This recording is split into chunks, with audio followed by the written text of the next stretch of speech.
पवन सिंह और उनकी पत्नी ज्योति सिंह के बीच चल रहा वैवाहिक विवाद एक बार फिर कोर्ट तक पहुंचा।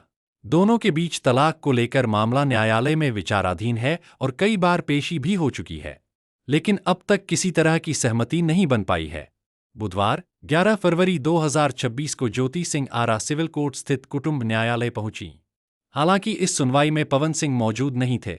उनके वकील ने अदालत को बताया कि वे फिलहाल अस्पताल में भर्ती हैं।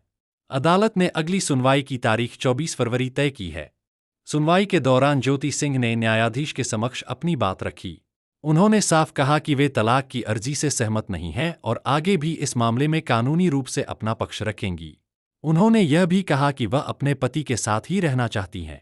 कोर्ट परिसर में उन्होंने कुछ समय तक पवन सिंह का इंतजार भी किया, लेकिन जब वे नहीं पहुंचे तो ज्योति सिंह भावुक नजर आईं और अदालत से बाहर निकल गईं। इस पूरे मामले में अदालत द्वारा सुलह की प्रक्रिया जारी है। रिकॉन्सिलिएशन के तहत दोनों पक्षों के बीच मतभेद खत्म कर समझौते की संभावना तलाशने की कोशिश की जा रही है। जानकारी के अनुसार मार्च 2018 में पवन सिंह और ज्योति सिंह की शादी हुई थी।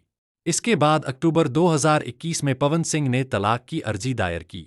26 मई 2022 को यह मामला आरा कोर्ट में पहुंचा, जहां से अब तक सुनवाई जारी है।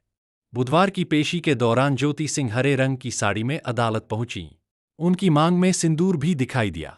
कोर्ट परिसर में लोगों की भीड़ मौजूद थी। बाहर निकलते समय मीडिया ने उनसे कई सवाल पूछे, लेकिन उन्होंने किसी भी प्रश्न का जवाब नहीं दिया। वे चुपचाप वहां से रवाना हो गईं। अब सबकी नज़र 24 फरवरी की अगली तारीख पर टिकी है। अब यह देखना होगा कि दोनों पक्ष अदालत में उपस्थित होते हैं या नहीं। जानकारी कैसा लगा कमेंट कीजिए। जाते जाते चैनल को सब्सक्राइब कीजिए। जय माता दी।